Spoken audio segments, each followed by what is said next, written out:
Masechet Baba Kama résumé du Daf Yud Gimel. La Gemara ici ramène une machloket entre les Tanaïm sur la question à savoir quels sont les korbanot qui sont considérés comme le bien de son propriétaire et pas vraiment comme le bien du Ekdesh. Donc, selon Rabbi Yossi Aglili, on apprend des psukim qu'un korban de Kedusha légère s'appelle son bien. Ben Azai dit, on apprend de ce pasuk-là même pour le korban shlamim. Abba Yossi ben Dousta dit que Ben Azai n'a parlé que du Bechor, uniquement, qui est un korban qui est considéré comme un korban appartenant à son propriétaire. Et la Gemara vient expliquer qu'est-ce qu'il vient de dire par là Ben Azai. Quand Ben Azai dit, ce pasuk parle de shlamim, qu'est-ce qu'il vient exclure par là? Il vient pas exclure le Bechor. Parce que si le shlamim est considéré comme le bien de son propriétaire, Kalvachomer que le Bechor qui a moins de Kedusha, il est considéré comme le bien de son propriétaire. Donc, lui, quand il a dit shlamim, il vient dire et pas maaser. Le maaser ne peut pas être vendu par son propriétaire, donc il n'est pas considéré comme son bien. La Gemara ensuite, autre version qui dit qu'en fait ça se rapporte sur Abba Yossi ben Doustai. Donc Abba Yossi, lui qui avait dit que Ben Azai n'a parlé que du Bechor, qu'est-ce qu'il vient dire par là? Selon cette deuxième version, sur ça on a dit, c'est pas qu'il est venu exclure du shlamim, parce que si le Bechor est le propriétaire, est dans la propriété de son propriétaire, qu'elle va remettre que le shlamim, qui quelque part, il n'est pas kadosh depuis sa naissance comme le Bechor. Donc finalement, il ne vient exclure que Maaser. Maaser en parlant toujours de Maaser Bema, qui veut dire le prélèvement des bêtes. Et la Gemara objecte un peu cette explication en disant, mais il a dit uniquement le Bechor. Donc ça voudrait dire apparemment que selon Abba Yossi, c'est que le Bechor qui est considéré comme le bien de son propriétaire, et pas le reste, ni shlamim, ni maaser.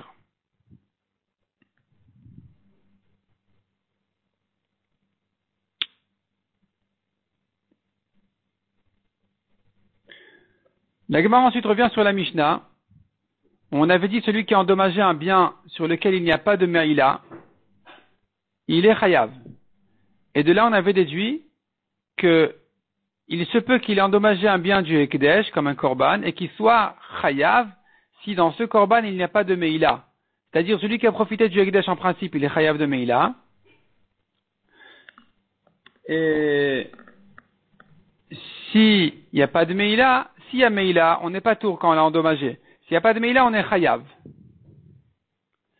Rava vient dire non, c'est pas comme ça. Tout ce qui est Ekdesh, tout ce qui appartient, tout n'importe quel korban, est inclus dans ce que la Mishnah a dit, quelque chose dans lequel il y a Meïla, ça veut dire qu'il y a deux fois Meïla, et que donc il n'est pas tour s'il est endommagé. Et la Gemara objecte Rava en disant non, la Mishnah elle a parlé de Meïla, elle n'a pas parlé de Ekdesh. Ça voudrait dire que ça ne dépend que de Meïla. Il se peut qu'il soit Ekdesh et qu'il soit Chayav. S'il n'y a pas de Meïla, comme Shlamim par exemple, donc celui qui a encore né le Shlamim, il est Chayav. La Gemara dit encore, un korban Shlamim qui a encore né, qui est endommagé,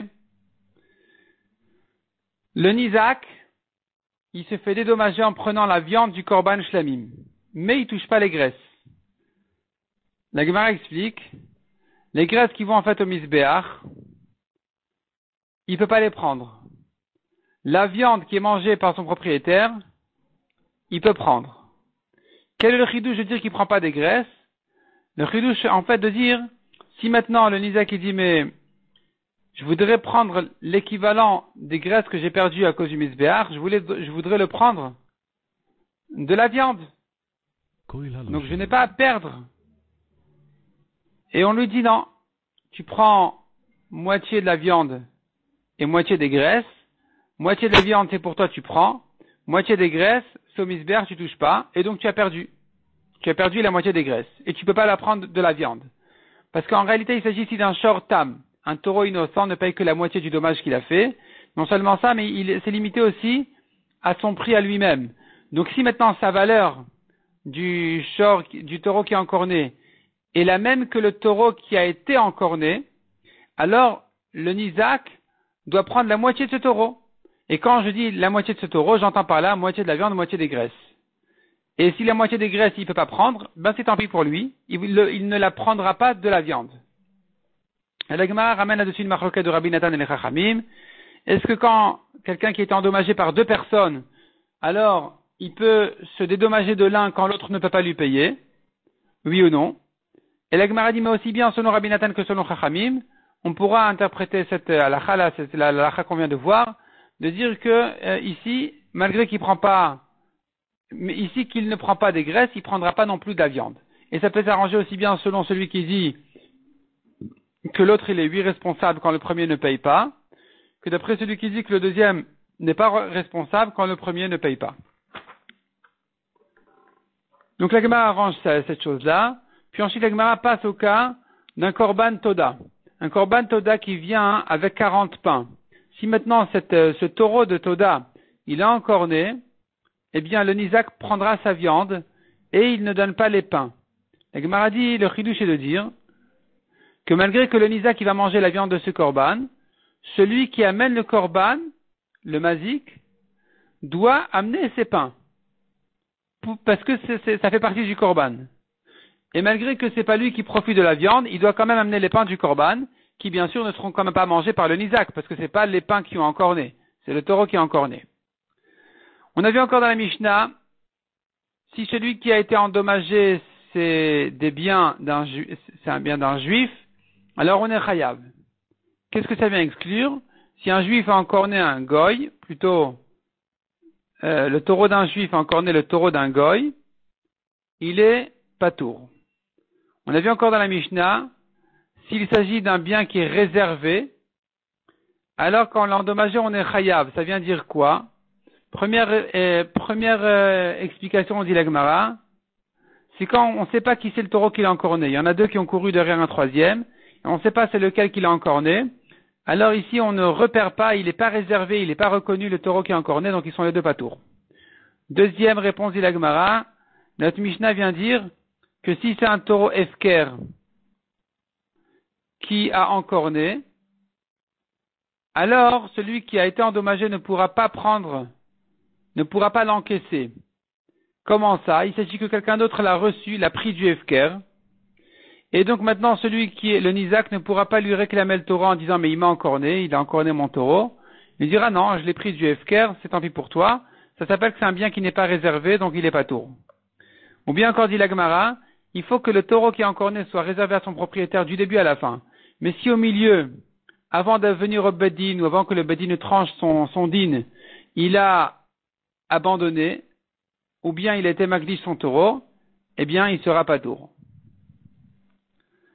On a vu encore dans la Mishnah, quand il a été endommagé dans le domaine du mazik, il est pas tour parce que le mazik lui dira, tu n'avais rien à faire chez moi. De même, quand il est endommagé dans un bien en commun au Nizak et au mazik, alors la Mishnah dit, elle traite ce cas-là, on ne sait pas exactement comment le placer dans la Mishnah.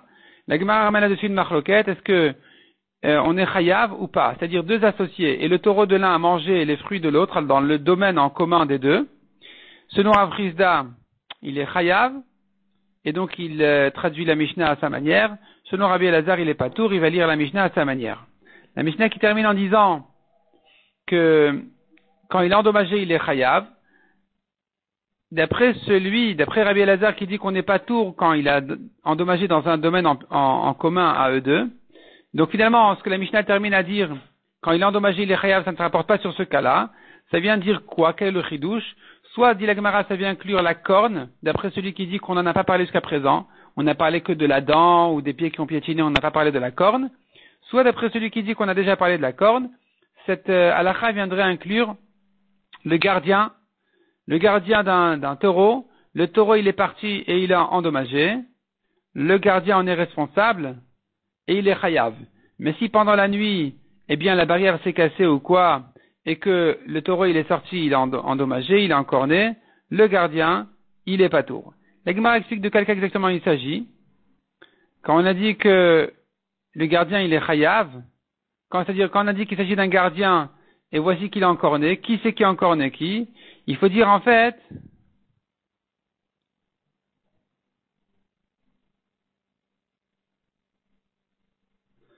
que c'est le taureau du prêteur qui a encorné le taureau du gardien, et que le gardien n'a pas pris de responsabilité sur les dommages que lui il va faire, c'est-à-dire il lui dit comme ça, je suis prêt à garder ta bête mais pas à la surveiller.